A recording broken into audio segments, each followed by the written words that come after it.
What's going on, everybody? Welcome to Brutal Planet Comics. I'm your host, Dre the Brute Daniels, and welcome to Season 3 of the Indie Corner, where, of course, I sit down with everybody from the independence community.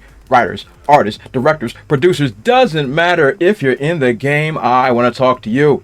Today we got ourselves a very special guest. He is the owner of the Phoenix Press. Give it up, everybody, for Nick Gibson. What is going on, my friend? How are you? I'm doing pretty good. Thank you for asking. Absolutely. So first and foremost, I'd like to thank you so much for taking the time to come and holler at me and talk about all the great work. I can't wait to jump into all the stuff you guys got cooking. So, all right. So for sure, we're going to start off, we're going to get to know you a little bit. Let's get to know who Nick is. Tell me who you are, where'd you come from, how the heck did we get here? Well, one day my dad looked at my mother and okay, fast forwarding. I don't think you want those details. That's a good start. Happy endings, happy beginnings, I guess. No, so I'm a creator. I'm from southeastern Michigan. Born and raised. Pretty much lived here all my life. Always been a geek at heart, been a creative soul, always been like creating stuff. I mean, heck, in like first grade, I actually created my first comic book. It was like these little doodles. I took these papers. I think it was called The Adventures of Superboy and Comet Boy and whatnot. Like, dope. I like that. Oh, that? What happened to that? Where's that at? Oh, they're probably long gone. Oh. Like, you got to remember this is like 30 years ago. That sounds about right. Because I'm no spring chicken. So. But yeah. So I guess you could say I had the bug from an early age. Nice. Didn't really kind of start in earnest until I'd probably say about 5 or so years ago, probably 2017, 2018. I mean, I created my first really big comic book IP. I created in like high school. Okay. Like that. I created like my first 2 big ones, which fun fact. So currently my 2 biggest IPs are Torn Samurai and Reacher. 2100 Samurai was actually one of those high school IPs. The first script was written in 2006. Okay, and do you still have the original script? You still got it?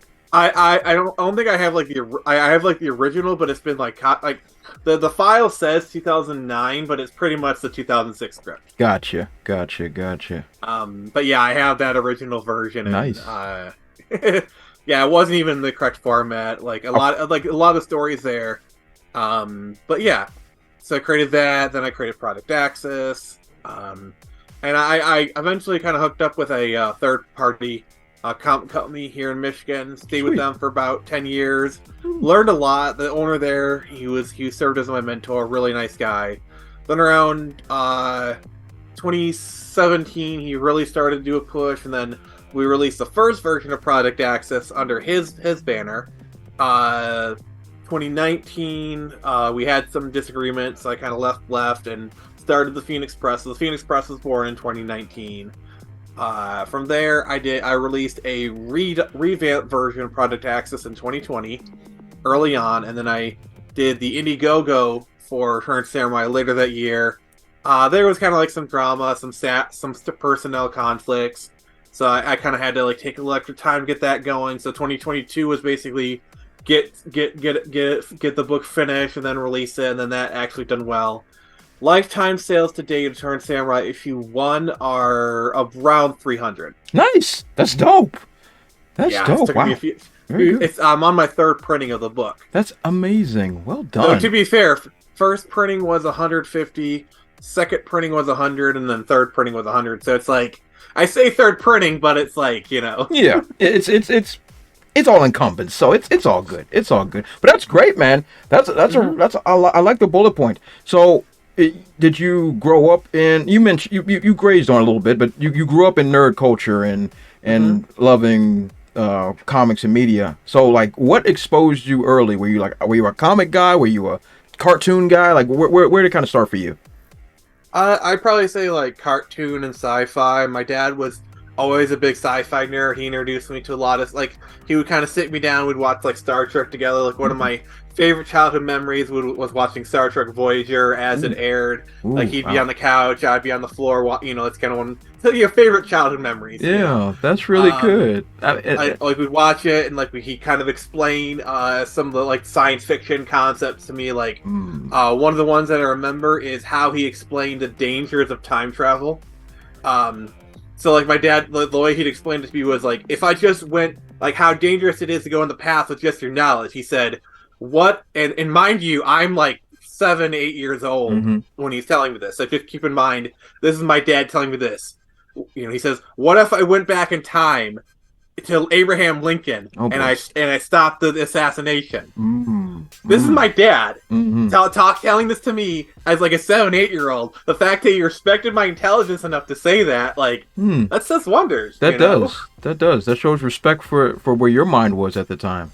So that's really good. That's really cool. I like that. So you grew up a fan of sci-fi and cartoons and stuff like that. Video games. Yeah, video games, of course, the whole 9 yards. So what made you want to transition into actually making your own comics?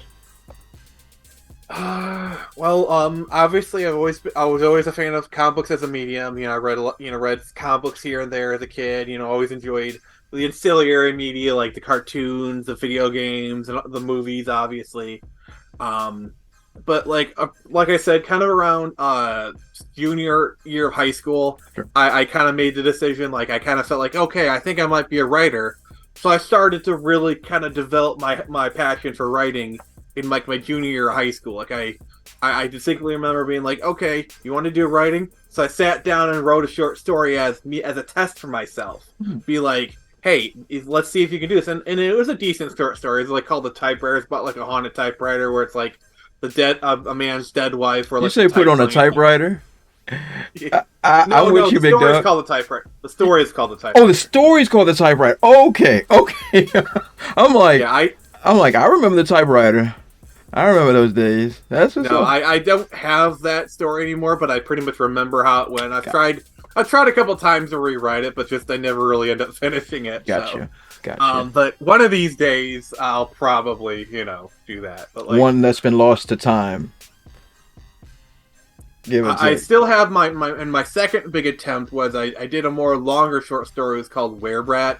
It was like Buffy the Vampire Slayer meets Resident Evil. Okay. That thing was like, it was about 20-ish pages, like 13 chapters, a little bit more involved project. I still have that one. I still have that story. That's probably the earliest thing I have. But yeah, and then from there, I wrote comic book scripts, kind of worked on there, and then just kind of things kind of just progressed from there. Okay. Well, that's awesome.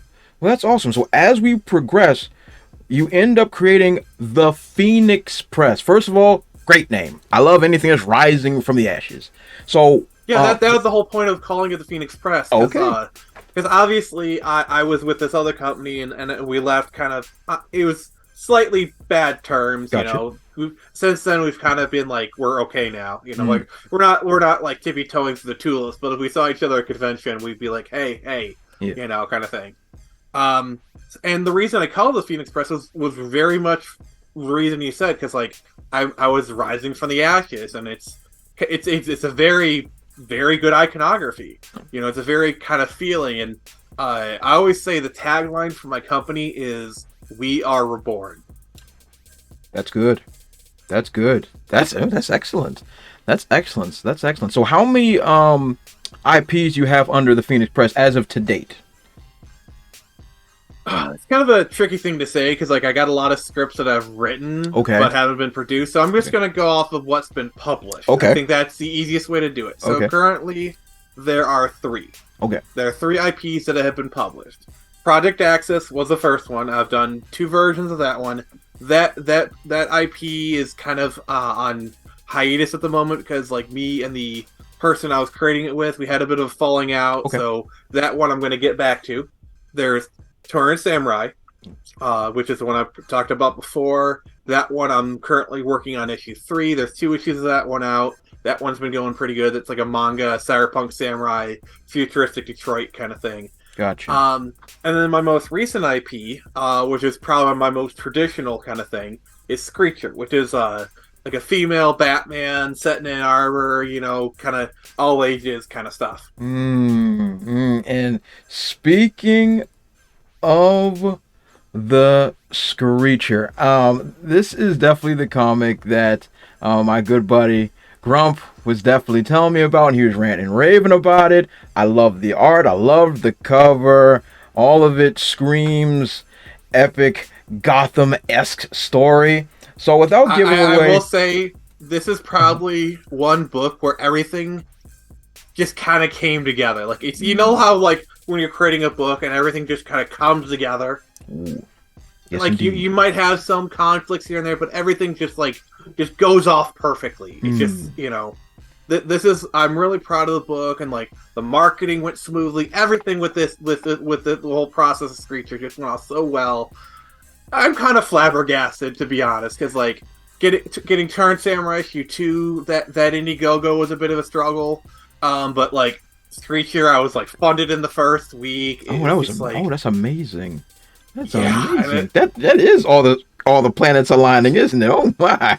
Yeah, really cool. So I was trying to go for about $1,300. Okay, got that in the first week, and when the campaign ended, I was at $2,000. I think currently I'm about maybe $2,200 with like in demand and whatnot. So very well done. Very good. Wow.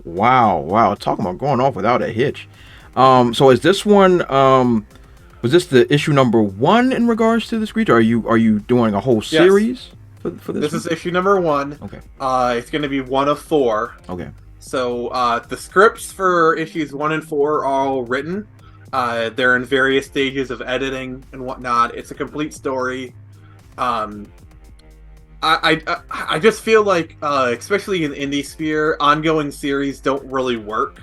Okay. Because this might be kind of a hot take or sure, whatnot. Go for it. Like doing a ongoing series in the indie sphere doesn't really work because like you're waiting like years, like a year between issues. It's a lot better to do if you're doing the floppy route to build up to a graphic novel like we're doing. It's better to do a complete story, do that, and then do a sequel to it. I call it kind of like what they did with the Kick-Ass books.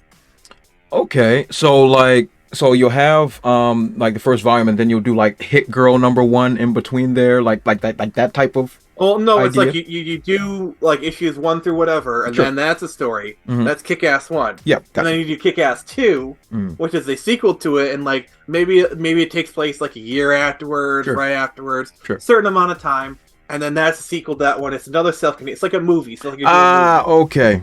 Oh, I feel like that format works better in the indie space. Where, I mean, if you're capable of putting out a new book every month, then sure, do ongoing. But for a lot of indies, we're lucky if we can put out 2 books a year. Oh yeah. Some of the better ones can put out even the ones who are doing a lot better than us, who can put out a trade a year. They still can't do 12 issues a year. Yeah, that's the type of funding and backing you need for that is DC Marvel money. That's the reality. Yeah, like even the ones who are doing these campaigns are getting like 20, 30, 50,000 or even 100,000. Like I don't even think they can put out out like you think like Eric July, God bless his soul, he's doing great. Mm-hmm. Like I don't think even he could put out 12 issues a year of that quality. Yeah, that's a completely different monster. Why am I out of focus? What is going on? Focus up. Look at me, camera. Look at me. Thank you. My goodness. Whatever. Yeah, I agree with you. That's an interesting formula. Like, you mentioned that it could be a hot take, but because because both of those things are kind of hard to pull off. Either way you spin it, like no one's dropping 12 a year. No one is doing. I don't like even you said, like even Eric July, that the level of production value that has to go to back just one issue. There's no way unless you're like a wealthy benefactor and you got 30 artists at your beck and call and multiple writers, like you have to literally have a film crew, like a movie studio to get that done. I mean mangakas to put out like a new chapter a week, they basically have to have mini sweatshops, Yes. assembly line process. Exactly. Like, it's really brutal working in the manga field, you know. And that's how and that's just still on black and white. Like it's like the amount of, because like indie, you need a certain amount of quality to obviously stand on this field. And it's like, I'd say if you're doing like 100K a year kind of thing, you could probably maybe put out the equivalent of 6 issues a year. Yep. But still, like, you know, because there's amount of planning, because like a single issue takes like 3 months to make, roughly, if not longer. So exactly. It's like, you want to put, you can maybe put, like, maybe if you have enough money, you can do the equivalent of like 4 to 6 issues a year, but even then you better be like making good money. Exactly. And everything you're saying, I agree 110% with you there, Nick. So Nick, tell us, where can we get our hands on all the great work that you got going on, my friend? Well, right now, I got them on both Amazon Kindle and Global Comics. Screecher #1 and Stern Samurai available on Amazon. Screecher's a bit of an Amazon exclusive for right now. I'm doing kind of like their Kindle Select thing. Then eventually will go to Global Comics, and then also, like, once my issues kind of run their course, I put them up on Webtoon for free. Okay, that's pretty cool. So it's like, you know, it's like I release a comic, everyone buys it, and then like 6 months later, when like all the people who want to have it, have it, where like the demand's not as there, you know, I put it on Webtoon, kind of a thing. Nice. So I'm gonna leave all those great links to all your work in the description section below, so everybody can check it out and follow you on all your social media. I'm gonna leave all that stuff in the description section below as well. Nick, I cannot thank you enough for coming on the show today and sharing all the great work that you're doing over there at the Phoenix Press. You guys are doing excellent work. Keep that up, man. Keep that up. Thank you so much. Absolutely. So everybody, that there is Nick Gibson. Follow him on his dope social media platforms. Check out all his work. I already said it's going to be in the description section below. English is hard. And tell him how awesome he is. Follow him on his social media and all that great stuff. And who am I? I'm Dre, the Brute Daniels. Follow me on all my dope social media platforms as well. I'll put it right under my face. They're not there yet, but they will be. At TheBrute00 on Facebook, Twitter, Instagram, and if I feel like being silly, on TikTok. This has been the Indie Corner. You all have been awesome, and I'll catch you all next time. Also, if you want to support my channel, check out spinwiz.com or download the Spinwiz app and check out my comic series, Trouble. It was written with a lot of love, and it was definitely my favorite comic series to write. I've also written it in English and in Spanish, so whatever floats your boat, I got it for you. Thanks again, and check it out.